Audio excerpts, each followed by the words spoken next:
vamos a seguir avanzando en los contenidos.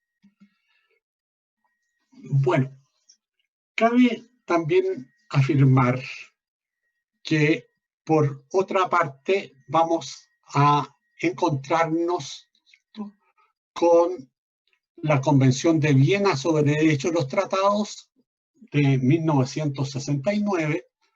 la cual también tiene algunas disposiciones que tenemos que tener presentes, ¿cierto?, para lo que es todo el sistema interamericano de protección de derechos. Acordémonos que esta Convención de Viena sobre Derecho de los Tratados regula todo el sistema de derecho internacional, ¿cierto?, de carácter positivo, es decir, todo el derecho de los tratados o convenciones.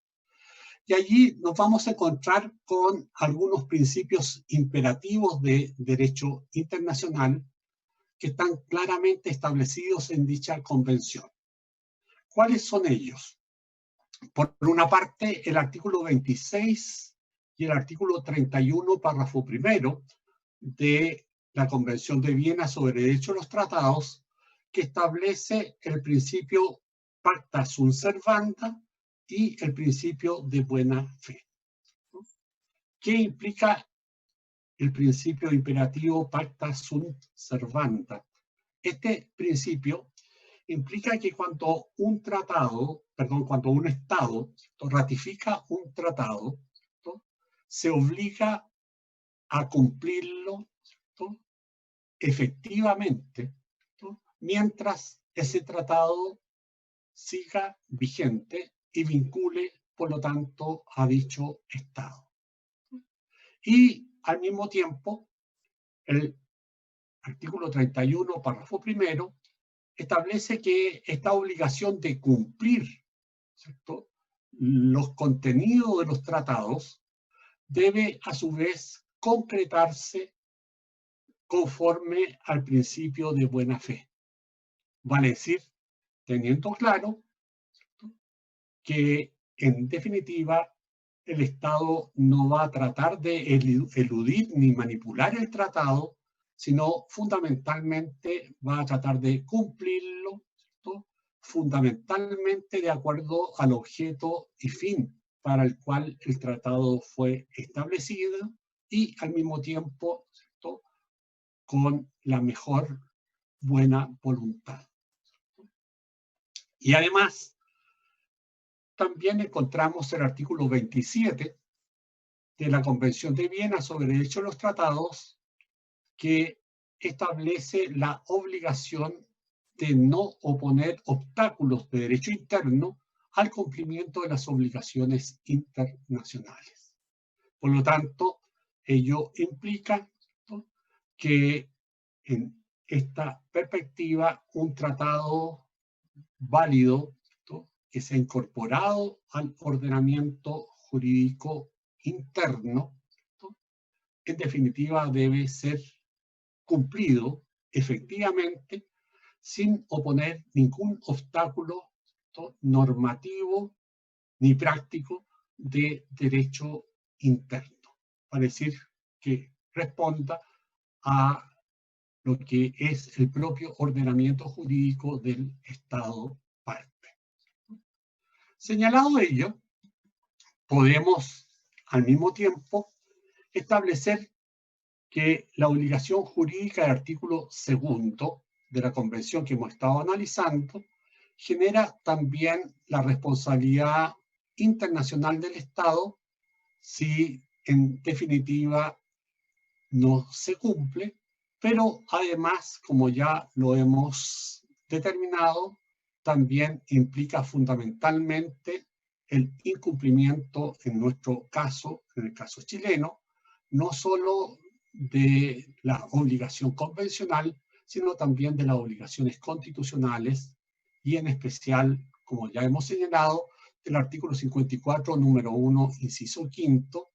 el cual precisa que las disposiciones de un tratado solo pueden ser derogadas, modificadas o suspendidas en la forma prevista en los propios tratados o de acuerdo a las reglas generales del derecho internacional. Teniendo este panorama general que ya hemos trazado, pasemos ahora, ¿cierto?, a desarrollar el concepto, ¿cierto?, y al mismo tiempo la concepción del control de constitucionalidad. En este sentido, la Corte Interamericana de Derechos Humanos, en un caso contencioso, ¿cierto?, en el cual ya se había dictado sentencia, y precisamente en una de esas situaciones de supervisión de cómo el Estado está cumpliendo la sentencia, en este caso la sentencia Hellman versus Uruguay del año 2013, la Corte determinó que el control de convencionalidad es una institución que se utiliza para aplicar el derecho internacional de los derechos humanos y especialmente la Convención Americana y sus fuentes, incluyendo la jurisprudencia de este tribunal. Por lo tanto, la Corte precisa que este control de convencionalidad es una institución que tiene por objeto, ¿no?, que se aplique el derecho internacional de los derechos humanos, en este caso, la Convención Americana y todas las fuentes del mismo, ¿cierto?, de acuerdo con el artículo 29, literal D, que ya hemos analizado, ¿cierto?, y esta aplicación, ¿cierto?, incluye también, ¿cierto?, la jurisprudencia que haya dictado, ¿cierto?, la Corte Interamericana de Derechos Humanos a través de los distintos casos contenciosos y también a través de las opiniones consultivas. A su vez, en otro caso, en el caso Andrade Salmón versus Bolivia, en sentencia de diciembre del año 2016, la Corte también Interamericana señaló que el control de convencionalidad buscaba que la interpretación y aplicación del derecho nacional, ¿cierto?, sea consistente con las obligaciones internacionales del Estado en materia de derechos humanos, ¿cierto? En este sentido, por lo tanto, explicitaba, ¿cierto?, que el control de convencionalidad interno que debe, ¿cierto?, concretar los órganos y autoridades del Estado, parte, ¿cierto?, debe hacerse en forma consistente, ¿cierto?, con las obligaciones internacionales, para decir, con el cumplimiento de esas obligaciones internacionales reflejadas en los tratados o convenciones internacionales en materia de derechos humanos. Por lo tanto, tenemos una primera aproximación dada por las dos sentencias que hemos señalado, y a su vez también vamos a encontrarnos con distintos conceptos doctrinales de control de convencionalidad. El primero que vamos a señalar es de Natalia Torres, quien define el control de convencionalidad como una técnica de control normativo que describe el uso de los instrumentos del sistema interamericano de derechos humanos que los jueces nacionales y la Corte Interamericana llevan a cabo a fin de determinar la conformidad del derecho interno de los estados a los estándares impuestos por las obligaciones de derecho internacional de los derechos humanos que han sido asumidas por estos. En otras palabras, ¿cierto?, en el fondo nos dice Natalia Torres, ¿cierto?, que el control de convencionalidad lo que establece, ¿cierto?, es la necesidad, ¿cierto?, de que los órganos del Estado nacional, especialmente los jueces, en este caso señala ella, ¿cierto?, deben hacer uso de los instrumentos del sistema interamericano, ¿cierto?, con el objeto de que su ordenamiento jurídico, ¿cierto?, se ajuste, ¿cierto?, a el corpus juris interamericano, ¿cierto?, y a los estándares, ¿cierto?, impuestos por la Corte Interamericana de Derechos Humanos, ¿cierto?, a lo cual están obligados, ¿cierto?, los Estados partes desde el momento de la ratificación de la Convención Americana de Derechos Humanos. Por otra parte, el profesor argentino, ¿cierto?, Bazán, señala que este control de convencionalidad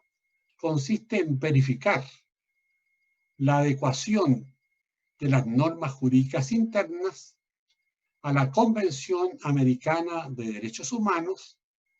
y a los estándares interpretativos fijados por la Corte Interamericana de Derechos Humanos. Por lo tanto, ¿no?, nos dice, los órganos estatales deben verificar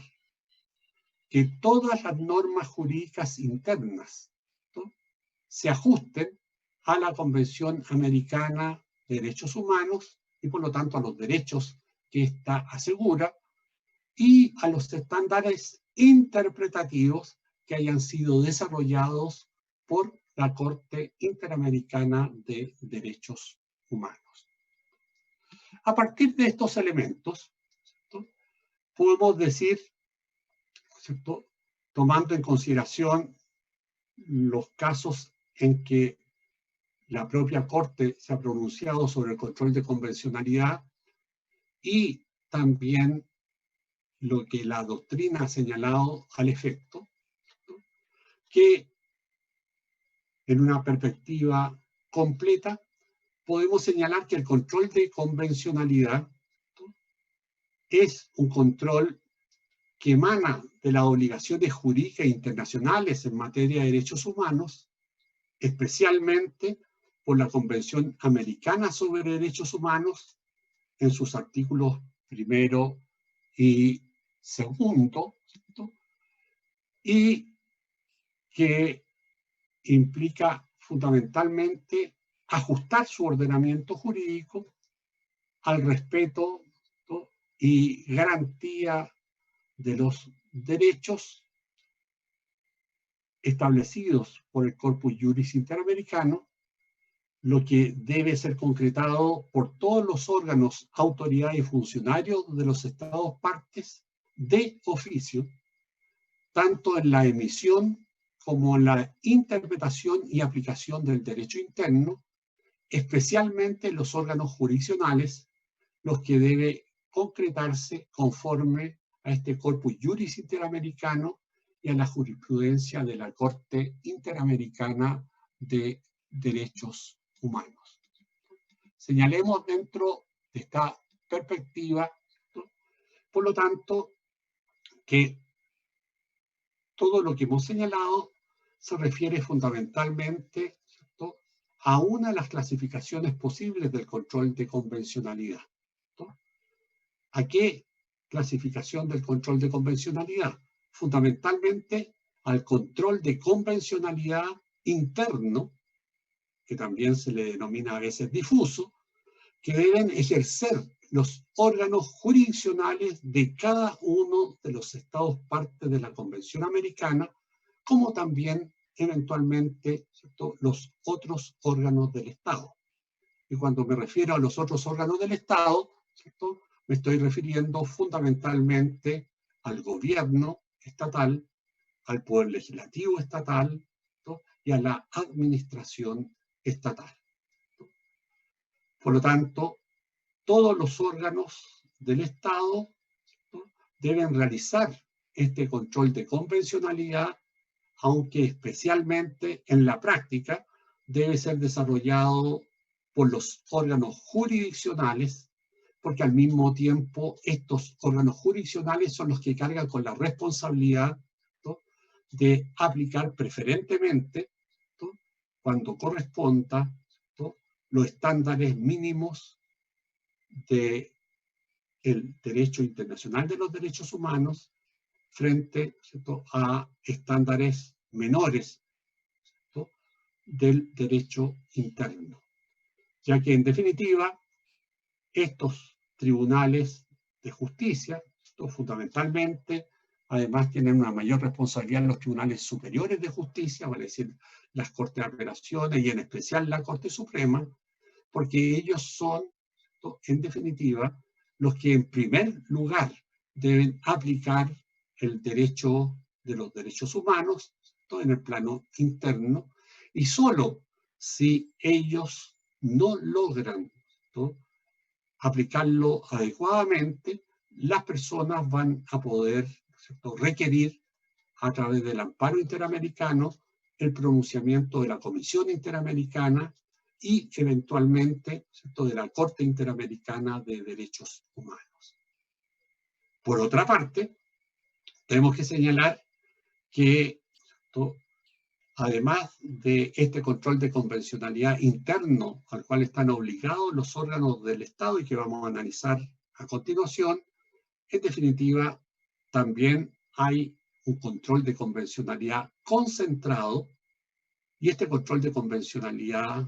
concentrado lo ejerce la Corte Interamericana de Derechos Humanos, ¿no?, cuando en definitiva, ¿no?, nos encontremos con que, ¿no?, el Estado no ha cumplido adecuadamente con el estándar de derechos establecido por el Corpus Juris Interamericano y sus tribunales no han logrado asegurar ese estándar mínimo, y al mismo tiempo el Estado tampoco ha cumplido, ¿cierto?, con las medidas de recomendación que determina la Comisión Interamericana de Derechos Humanos a través de la queja o petición que han presentado las presuntas víctimas ante, ¿cierto?, dicha comisión, y que en definitiva, ¿cierto?, los estados a través de sus autoridades no han cumplido, ¿cierto?, aquello que ha determinado la Comisión Interamericana de Derechos Humanos, y en cuyo caso, por lo tanto, la comisión, como ya sabemos, pasa el caso, ¿no?, para que lo resuelva ahora, ¿no?, con carácter de órgano jurisdiccional vinculante y obligatorio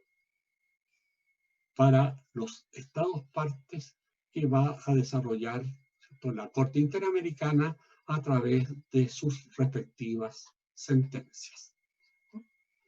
Pero vamos a analizar en primer lugar cuál es el objetivo que tiene este control de constitucionalidad, de convencionalidad interno que deben desarrollar los órganos del Estado. Podemos decir que este control de convencionalidad interno que deben desarrollar los órganos y autoridades del Estado parte, ¿no?, tiene tres objetivos básicamente.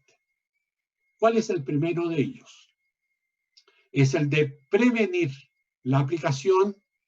de normas nacionales que claramente sean incompatibles con la Convención Americana de Derechos Humanos. En este sentido, vamos a encontrar que cuando un juez, ¿no?, o un administrador, ¿no?, se encuentra con una norma nacional, ¿no?, que es claramente contraria, ¿no?, y entra en conflicto, por lo tanto, con el estándar mínimo en materia de derechos que dispone, ¿no?, el Corpus Juris Interamericano, ¿no?, en este caso, ¿no?, el órgano interno debe evitar la aplicación de dicha norma nacional y aplicar preferentemente en tal sentido la norma, ¿cierto?, de derecho internacional, que es la que posibilita el mejor ejercicio, en este caso, de los derechos. El segundo objetivo que tiene el control de convencionalidad interno es posibilitar a los órganos y autoridades del Estado cumplir las obligaciones convencionales de respetar y garantizar los derechos protegidos por este Corpus Juris Interamericano y al mismo tiempo cumplir, llegado el caso, las sentencias de la Corte Interamericana de Derechos Humanos. El tercer objetivo que tiene este control, ¿cierto?, preventivo, ¿cierto?, de carácter interno que desarrolla el Estado, ¿cierto?, en materia de control de convencionalidad, es de servir como un medio para desarrollar y potenciar un diálogo jurisdiccional entre los órganos jurisdiccionales de los Estados partes y la Corte Interamericana de Derechos Humanos, con el objeto de efectivizar los derechos humanos en beneficio de la protección de la dignidad de todas las personas que se encuentran bajo la jurisdicción de los Estados partes. Señalemos también, en este sentido, que la Corte Interamericana ha desarrollado la concepción del control de convencionalidad interno que deben desarrollar los órganos, ¿no?, y autoridades del Estado, ¿no?, en primer lugar, ¿no?, a través de un conjunto de sentencias y opiniones consultivas que se refieren a la materia. Podemos señalar que el primer caso en que la Corte como órgano determina la obligación de desarrollar el control de convencionalidad interno es un caso chileno. Es el caso Almonacid Arellano versus Chile, cuya sentencia es del 26 de septiembre del año 2006. Y en el fondo veremos en dicha sentencia el párrafo 124, que es el que determina, ¿cierto?, el surgimiento, por lo tanto, de esta obligación que tienen los estados a través de sus órganos y autoridades de desarrollar el control de convencionalidad interna. Y luego se desarrolla en un conjunto, ¿cierto?, de sentencias, de las cuales vamos solo a señalar algunas, ¿cierto?, como es el caso Trabajadores Cesados del Congreso versus Perú, que es un poco posterior, ¿cierto?, al caso Almonacid Arellano, ya que es del noviembre del mismo año 2006. Vamos a encontrarnos, ¿no es cierto?, avanzando en el tiempo con el caso de Leoro Portugal versus Panamá de agosto del 2008. Vamos a encontrarnos con el caso Cabrera, García y Montiel Flores versus México de noviembre de 2010, con el caso Hellman versus Uruguay de febrero de 2011, con otro caso chileno, ¿cierto?, que es el caso Atala y Niñas versus Chile de febrero del 2012, solo para señalar, ¿cierto?, en este sentido algunos casos específicos a través de los cuales se ha ido desarrollando, por lo tanto, el enfoque del control de convencionalidad que deben desarrollar los órganos y autoridades nacionales en la práctica para cumplir con este control de convencionalidad interna. Veamos, por lo tanto, en el primer caso, en el caso Almonacid Arellano versus Chile de 2006, ¿qué es lo que determina la Corte, ¿cierto?, en la materia? En este párrafo 124, la Corte señala que es consciente que los jueces y tribunales internos están sujetos al imperio de la ley y por ello están obligados a aplicar las disposiciones vigentes en su ordenamiento jurídico. Pero cuando un Estado ha ratificado un tratado internacional como la Convención Americana, sus jueces, como parte del aparato del Estado, también están sometidos a ella, lo que les obliga a velar porque los efectos de las disposiciones de la Convención no se vean mermadas, no se vean afectadas por la aplicación de leyes que sean contrarias a su objeto y fin, y que desde un inicio carecen de efectos jurídicos, ¿cierto? Y agrega en tal sentido, en otras palabras, el Poder Judicial debe ejercer una especie de control de convencionalidad entre las normas jurídicas internas que aplican en los casos concretos y la Convención Americana sobre Derechos Humanos. En esta tarea, el Poder Judicial debe tener en cuenta no solamente el tratado, sino también la interpretación que del mismo ha hecho la Corte Interamericana,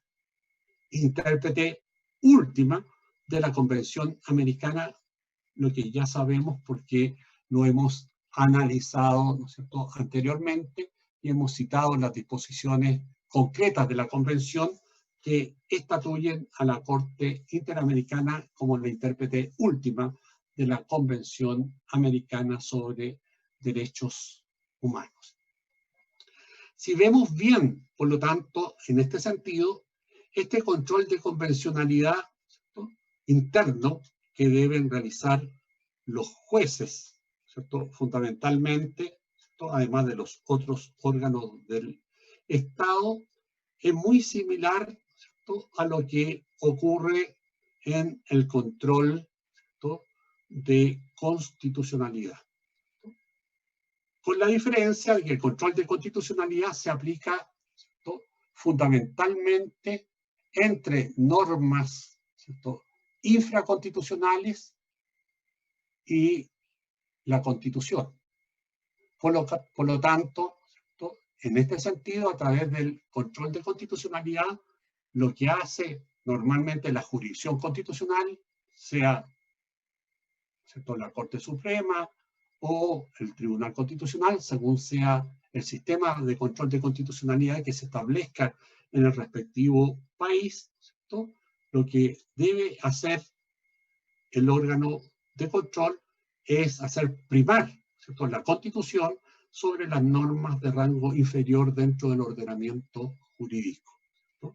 Y por lo tanto aplicar preferentemente la Constitución frente a aquellas normas de derecho interno que sean claramente inconstitucionales. Lo mismo ocurre con el control de convencionalidad, ¿cierto?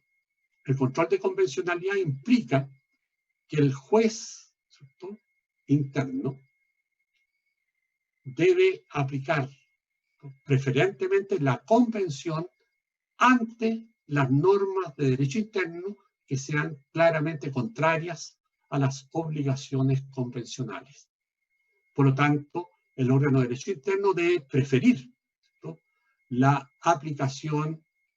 del estándar mínimo convencional, ¿no?, frente a normas, ¿no?, de derecho interno, sean legales o de cualquier otro tipo, que en definitiva, ¿cierto?, contradigan ese estándar mínimo que los estados deben respetar en materia de derechos humanos, ¿no? Por lo tanto, podemos decir que el control de convencionalidad interno es una obligación que tienen los órganos internos y fundamentalmente los órganos jurisdiccionales internos cuando en los casos específicos deben aplicar, ¿cierto?, normas de derecho interno y normas, ¿cierto?, de derechos en el ámbito internacional convencional, como es en este caso el Corpus Juris Interamericano. Y por lo tanto deben preferir la aplicación del estándar mínimo que exige el sistema interamericano, ¿no?, frente a las normas de carácter interno que en definitiva, ¿no?, se opongan al mismo, ¿no? Podemos entonces avanzar, ¿no?, y decir que, por ejemplo, en el caso de trabajadores cesados del Congreso versus Perú, ¿cierto?, la Corte vuelve a insistir en el párrafo 128 de la sentencia. Cuando un Estado ha ratificado un tratado internacional como la Convención Americana, sus jueces están sometidos a ella, lo que les obliga a velar porque el efecto útil de la Convención no se vea mermado o anulado por la aplicación de leyes contrarias a sus disposiciones, objeto y fin. En otras palabras, los órganos del Poder Judicial deben ejercer no solo un control de constitucionalidad, sino también un control de convencionalidad, ¿no? Y este control de convencionalidad deben ejercerlo ex oficio, entre las normas internas y la Convención Americana. ¿Qué implica que el control deba ser ejercido ex oficio? Implica, ¿cierto?, que los jueces conocen el derecho aplicable y conocen, en este sentido, no solo las normas de derecho interno, sino también las normas de derecho internacional que forman parte de su ordenamiento jurídico. Y por lo tanto, ellos están obligados a aplicar esas normas de derecho internacional incorporadas al ordenamiento jurídico, aun cuando las partes no se los soliciten, porque ellos saben que ellas forman parte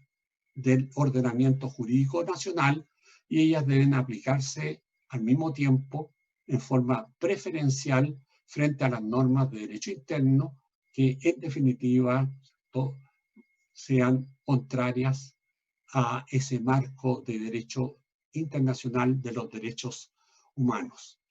Ahora, obviamente, los jueces, como lo dice en este caso, la sentencia Trabajadores Cesados del Congreso versus Perú, ¿cierto?, los jueces internos deberán aplicarlo dentro del marco de sus respectivas competencias. Por lo tanto, el juez siempre en el plano interno debe operar dentro del marco de las competencias que el propio ordenamiento jurídico nacional determina y también conforme a las regulaciones procesales que correspondan en dicho plano, ¿cierto? Y al mismo tiempo vamos a encontrar, ¿cierto?, en una tercera sentencia, como es el caso de Leodoro Portugal versus Panamá, que la Corte va a señalarnos que la defensa u observancia de los derechos humanos a la luz de los compromisos internacionales en cuanto a la labor de los operadores de justicia debe realizarse a través de lo que se denomina control de convencionalidad, según el cual cada juzgador debe velar por el efecto útil de los instrumentos internacionales, de manera de que no quede mermado o anulado por la aplicación de normas o prácticas internas contrarias al objeto y fin del instrumento internacional o del estándar internacional de protección de los derechos fundamentales. Vamos viendo así, por lo tanto, cómo la Corte pedagógicamente va, ¿cierto?, reiterando y a su vez va también, ¿cierto?, precisando los ámbitos que implica el control de convencionalidad interno que deben realizar los órganos del Estado. A su vez, en el caso García y Montiel Flores versus México, en el párrafo 25 de la sentencia, nos va a señalar lo siguiente. Cuando un Estado es parte de un tratado internacional como la Convención Americana, todos sus órganos, incluidos sus jueces, también están sometidos a aquel, lo cual les obliga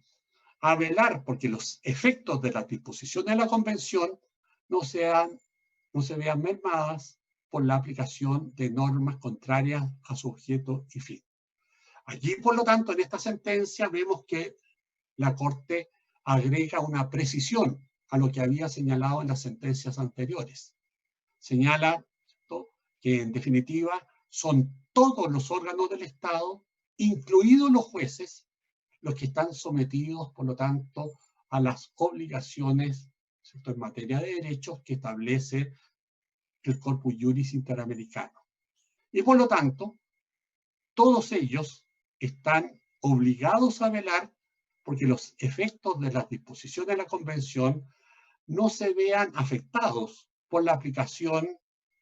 de normas de derecho interno que sean contrarias a su objeto y fin.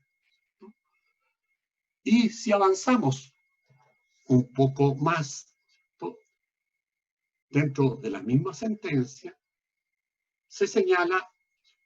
que los jueces y órganos vinculados a la administración de justicia de todos los niveles están en la obligación de ejercer ex oficio el control de convencionalidad entre las normas internas y la Convención Americana.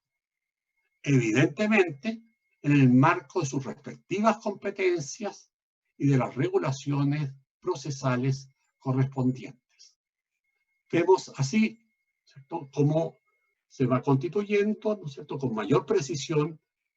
qué es este control de convencionalidad interno que deben desarrollar los órganos y autoridades del Estado parte del sistema interamericano. Y agrega en la misma sentencia, García y Montiel Flores con México, que los jueces y órganos judiciales vinculados a la administración de justicia deben tener en cuenta no solamente el tratado, sino también la interpretación que del mismo ha hecho la Corte Interamericana en cuanto intérprete última de la Convención Americana. Vemos, por lo tanto, como en este caso Cabrera, García y Montiel Flores con México, ¿cierto?, se produce una síntesis, ¿cierto?, de lo que ya todas las sentencias anteriores habían ido estableciendo de cómo debía entenderse y cuáles eran los elementos que contenía el control de convencionalidad interno que deben realizar los distintos órganos del Estado parte respectiva. Pasemos al caso Hellman versus Uruguay. En esta sentencia, en el párrafo 193 de ella, ¿cierto?, se nos dice que cuando un Estado es parte de un tratado internacional como la Convención Americana, ¿no?, todos sus órganos, incluidos sus jueces, están sometidos a aquel, lo cual les obliga a velar porque los efectos de las disposiciones de la Convención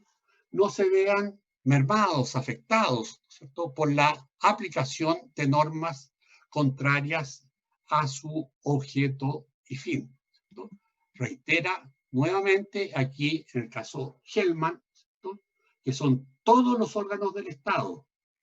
y todos los jueces los que están sometidos, por lo tanto, a ese deber de realizar el control de convencionalidad, ¿no?, que los obliga, por lo tanto, ¿no?, a que,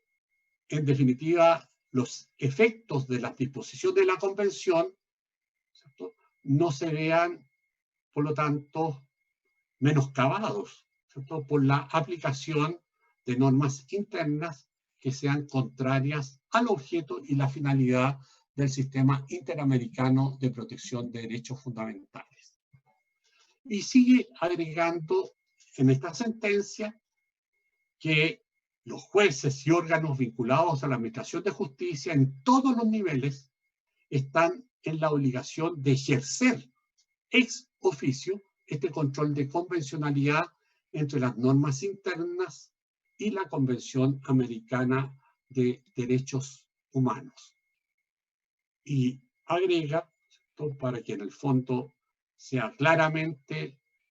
comprensible, que cada órgano judicial del derecho interno solo puede realizar este control en el marco de sus respectivas competencias y de las regulaciones procesales correspondientes. Como ustedes pueden ver, reitera la Corte a través de sus diversas sentencias, ¿no es cierto?, pedagógicamente, cómo deben actuar también los jueces internos al concretar este control de convencionalidad interna. Y en esta tarea, vuelve a repetir, ¿cierto?, la Corte, en el caso Hellman versus Uruguay, deben tener en cuenta no solamente el tratado, sino también la interpretación que del mismo haya hecho la Corte Interamericana como intérprete última de la Convención. Por lo tanto, si tenemos en consideración todas las sentencias, de las cuales solo hemos señalado algunas, ¿cierto?, vamos a encontrar que la Corte, a través de sus sentencias y también de algunas opiniones consultivas, en definitiva va a establecer todos los elementos que deben tener en consideración los órganos internos y especialmente los jueces, ¿no?, de cuáles son las reglas que integran este control de convencionalidad. Y vamos, por lo tanto, a especificarlas para que las tengamos todos claros. La primera regla establece que son todos los órganos del Estado parte, incluidos los jueces de todos los niveles, los que deben velar porque los efectos de la Convención no se vean menoscabados por la aplicación de leyes internas, es decir, de disposiciones normativas internas que sean contrarias a su objeto y su fin. El segundo elemento de estas reglas de control de convencionalidad nos dice que este control de convencionalidad deben realizarlo los jueces nacionales y los demás órganos estatales ex oficio. ¿Cierto? Aquí lo que en el fondo está pidiendo la Corte Interamericana, ¿cierto?, es que en el fondo los jueces operen lo que, ¿cierto?, en derecho se denomina el principio iura novit curia, ¿cierto? Vale decir, el juez conoce el derecho y está en la obligación de aplicarlo, dándole un efecto útil que no sea anulado por la aplicación de normas internas que sean contrarias al objeto y fin, ¿cierto?, de las normas que han sido incorporadas del derecho internacional en esta materia. Por lo tanto, el control de convencionalidad interno se hace ex oficio, sin necesidad, ¿cierto?, de que sea solicitado, ¿cierto?, por las partes en un determinado litigio. Señalemos a su vez también que si avanzamos hacia la tercera regla que integra el control de convencionalidad interno, debemos tener presente que este control de convencionalidad no solo se realiza teniendo presente las normas de derecho positivo que se encuentran, ¿cierto?, en lo que es el corpus juris interamericano, tal como ya lo hemos definido, ¿cierto?, sino que también se debe realizar conforme a la interpretación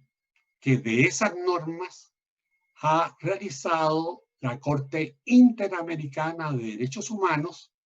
en cuanto intérprete auténtico y final de ese corpus juris. Es lo mismo que ocurre en el derecho interno, ¿cierto? En el derecho interno, ¿cierto?, la Constitución se aplica ¿cómo? ¿Cierto? Se aplica conforme, ¿cierto?, a lo que el órgano máximo de interpretación de la Constitución, ¿cierto?, fija en ese Estado. Y en este caso, si ponemos el caso chileno, tendremos, ¿no es cierto?, que en materia de control de constitucionalidad de la ley, ¿cierto?, ese órgano interno es el Tribunal Constitucional. Y por lo tanto, ¿cierto?, la interpretación que haga el Tribunal Constitucional, ¿cierto?, de la Constitución es la que en definitiva debe ser aplicada, ¿cierto?, dentro del derecho interno. Aquí la diferencia está en que el parámetro control no es la Constitución, sino que es, ¿cierto?, el corpus juris interamericano, y el órgano de control no es el Tribunal Constitucional, sino que es la Corte Interamericana de Derechos Humanos. Pasemos al cuarto elemento. El control de convencionalidad se ejerce por cada órgano estatal, ¿cierto?, y por los jueces dentro, como ya se ha señalado, de las respectivas competencias. Es decir, cada órgano actúa de acuerdo a las competencias que determina el derecho interno del Estado y de acuerdo a las regulaciones procesales vigentes en el caso, ¿cierto?, de los tribunales de justicia. Si seguimos avanzando a la quinta regla, nos vamos a encontrar que en este control de convencionalidad se aplica la Convención Americana sobre Derechos Humanos, pero no solo ella, sino, como ya hemos determinado, el corpus juris vinculante para el Estado parte. Es decir, todo el conjunto normativo establecido por la Convención Americana, la Declaración Americana de Derechos y todos los demás convenios o pactos que surjan del sistema interamericano y que hayan sido ratificados por el respectivo Estado parte. Y a su vez implica, ¿cierto?, la adopción para los órganos del derecho interno, ¿cierto?, de medidas que son de dos vertientes que ya hemos también precisado. Por una parte, ¿cierto?, los órganos del Estado están en la obligación de suprimir las normas y prácticas de cualquier naturaleza que sean internas, que entrañen una violación a las garantías previstas en la Convención o que desconozcan los derechos que estén allí reconocidos u obstaculicen la posibilidad de su ejercicio. Y al mismo tiempo, los órganos del Estado, ¿cierto?, en cuanto sometidos a este control de convencionalidad interno, deben aplicar dicho control de convencionalidad también para expedir normas y el desarrollo de prácticas internas que sean conducentes a la efectiva observancia, ¿cierto?, de los derechos que integran el corpus juris interamericano. Si pasamos a la sexta regla de este control de convencionalidad, ¿cierto?, vamos a decir, ¿cierto?, que este control de convencionalidad debe ser realizado por los órganos de los Estados partes, teniendo en consideración lo que determina la Corte Interamericana de Derechos Humanos, tanto en el ejercicio de su competencia contenciosa, como también en el ejercicio de su competencia consultiva, es decir, no solo a través de sus sentencias en los casos contenciosos, sino también en, ¿cierto?, las opiniones consultivas que emita, ¿cierto?, a través, ¿cierto?, de las peticiones que formulen tanto la Comisión Interamericana como también, ¿cierto?, en tal sentido, los Estados partes de la Convención. ¿Por qué a través de estos dos mecanismos a través de los cuales, ¿cierto?, se expresa la competencia de la Corte Interamericana? Porque aquí lo que interesa, ¿cierto?, es cómo la Corte interpreta la Convención y el Corpus Juris Interamericano. Por lo tanto, ¿cierto?, en estas dos competencias, tanto la contenciosa o la consultiva, la Corte Interamericana ejerce su carácter de intérprete final de la Convención, interpretación a la cual deben atenerse los Estados miembros del Sistema Interamericano de Derechos Humanos. Agreguemos, ¿cierto?, a su vez, perdón, creo que nos faltaba también un séptimo criterio, que era que las autoridades nacionales deben definir el alcance de las obligaciones convencionales de conformidad con el principio favor persona, que ya hemos visto que está regulado en el artículo 29, literal B de la Convención. Por lo tanto, las autoridades nacionales, en materia, ¿cierto?, de estándares de derechos, deben aplicar este principio favor persona y, por lo tanto, aplicar aquella interpretación que mejor favorezca el ejercicio de los derechos a las personas que forman parte de su jurisdicción y al mismo tiempo deben tener en consideración, ¿cierto?, en la vertiente interpretativa, por otra parte, que lo que son las reglas limitadoras de los derechos deben aplicarse en un sentido restrictivo y jamás pueden ser extendidos en un sentido analógico. Y por otra parte, de acuerdo a la vertiente normativa del principio favor persona, siempre deben aplicar, ¿cierto?, entre 2 o 3 o más reglas que se refieran a un determinado derecho, aquella regla que en mejor forma permita el goce y ejercicio del respectivo derecho, ¿cierto? No importando si ella es una regla de derecho interno o una regla de derecho internacional que vincule, ¿cierto?, al respectivo Estado. Si seguimos avanzando, podemos señalar que la octava regla de control de convencionalidad, ¿no?, es la interpretación del derecho interno del Estado debe ser coherente con los principios y reglas convencionales en una perspectiva de interpretación conforme a la convención, ¿no? Y la novena regla es que el control de convencionalidad debe ser ejercido por los órganos, autoridades y funcionarios del Estado parte, tanto en la emisión de normas como en la aplicación de las mismas normas. Y vamos terminando estas reglas de control de convencionalidad, señalando como décima regla que los órganos estatales están obligados a velar siempre por el efecto útil de la convención. Vale decir, porque los efectos de la convención no sean anulados, ¿cierto?, o no sean desvalorizados, ¿cierto?, en el ámbito de su aplicación. Y finalmente, una regla decimoprimera, que es que la convención, ¿cierto?, y esto emana de una opinión consultiva de la propia Corte, ¿cierto?, no impone un modelo específico para realizar el control de constitucionalidad, ni tampoco el control de convencionalidad.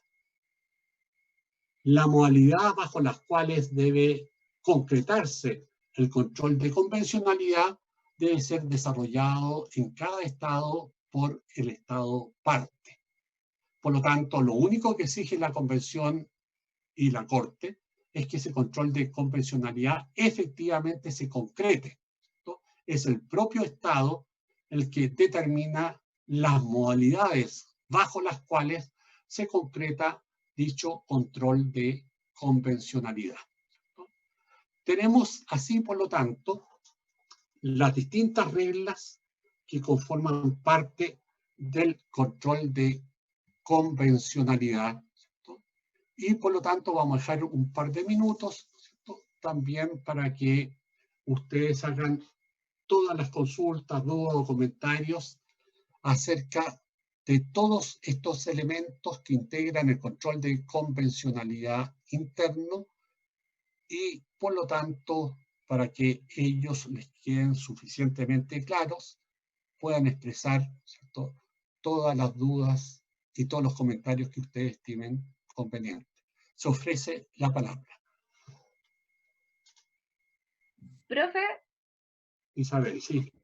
yo quiero saber si puede volver a la última diapo. Por favor. Sí, por supuesto, podemos volver.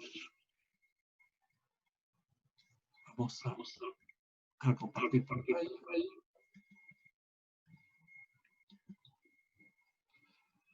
Ahí está la última.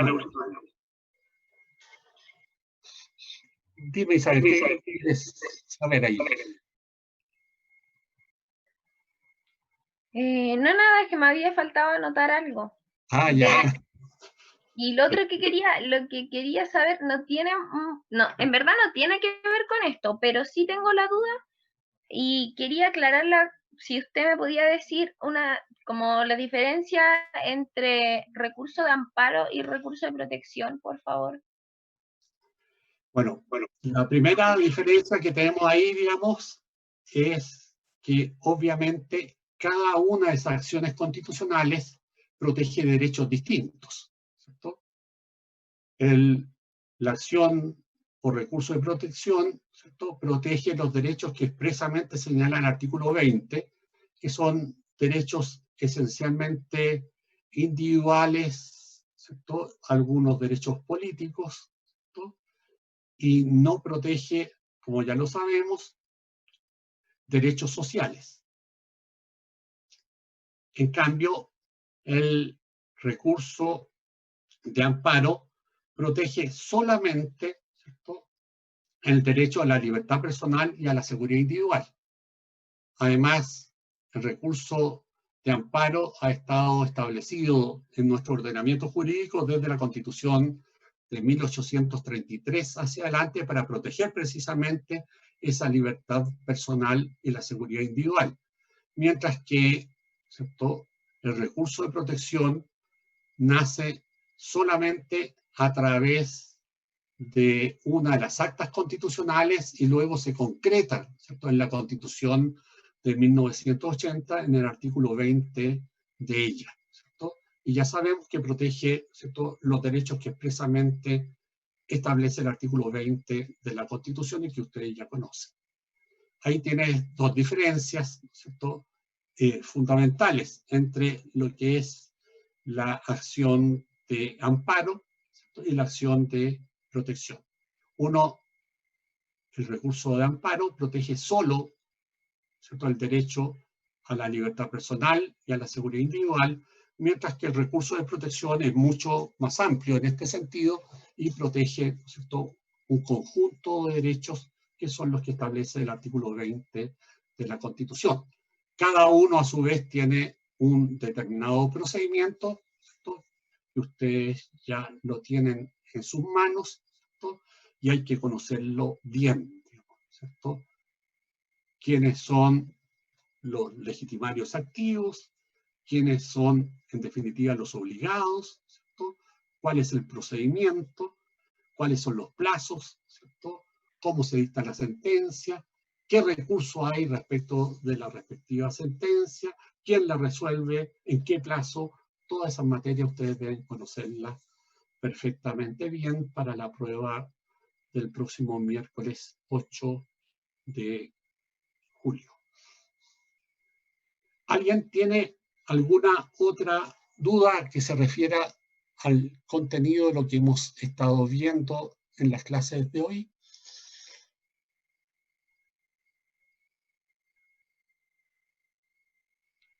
¿Alguna duda o comentario?